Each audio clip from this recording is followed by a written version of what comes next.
আপনি রাস্তায় আন্দোলন করতেছেন। আপনি আপনার অধিকার আদায়ের জন্য রাস্তায় নেমেছেন।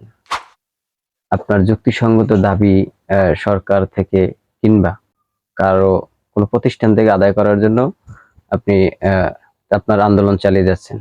কিন্তু তারপরও আপনার আন্দোলনে বাধা হয়ে দাঁড়িয়েছে পুলিশ। কিন্তু কেন? পুলিশ কেন আপনার আন্দোলনের বাধা হয়ে দাঁড়াবে?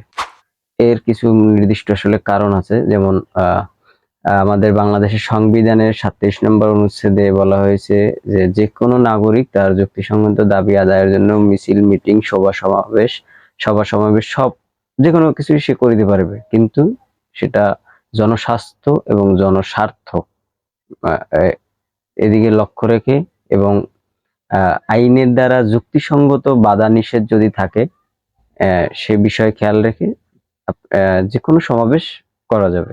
কিন্তু আপনি সমাবেশ করতে গিয়ে আপনি আ মেইন সড়কে উঠে বসে গেলেন।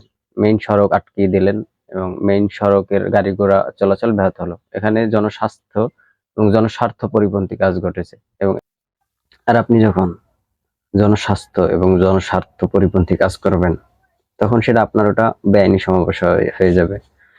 বেআইনি সমাবেশ হওয়ার জন্য আবার একটা শর্ত আছে যে, যদি ৫ বা ততোধিক ব্যক্তি সমন্বিত হয়ে জনস্বার্থ পরিপন্থী কোনো কাজ করে এবং যেখান থেকে ভয়ভীতি, এবং ভাঙচুর বা জনস্বাস্থ্য বিরোধী বা জনস্বার্থ পরিপন্থী কোনো কাজ করে, তখন সেটাও বেআইনি সমাবেশ হয়ে যায় এবং তখনই আপনাকে পুলিশ এসে নিবারণ করার জন্য চেষ্টা করবে। ১ম এ পুলিশ অফিসার এসে আপনাকে আ আ নির্দেশ দিবেন যে, আপনি এই জনস্বার্থ পরিপন্থী কাজ পরিহার করুন এবং স্থান ত্যাগ করুন। এবং আপনি যদি সেই নির্দেশকে অমান্য করেন কিংবা সেই নির্দেশ যদি না মানেন, তারপর আপনার আন্দোলন বা আপনি জন জনস্বাস্থ্য পরিপন্থী, জনস্বার্থ পরিপন্থী কাজ চালিয়ে যান, তখন আপনাকে পুলিশ নিবারণ করার জন্য আপনাকে গ্রেপ্তার কিংবা লাঠিচার্জ যেকোনো কিছুই করতে পারবে।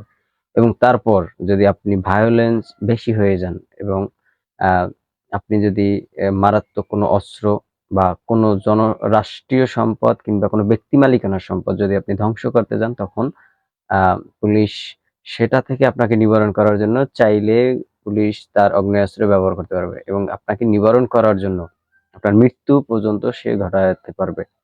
অ্যা কারণ আপনি যে আর কারণ এখানে হলো আত্মরক্ষার এবং সম্পত্তি রক্ষার একটা বিষয় এসে যায়।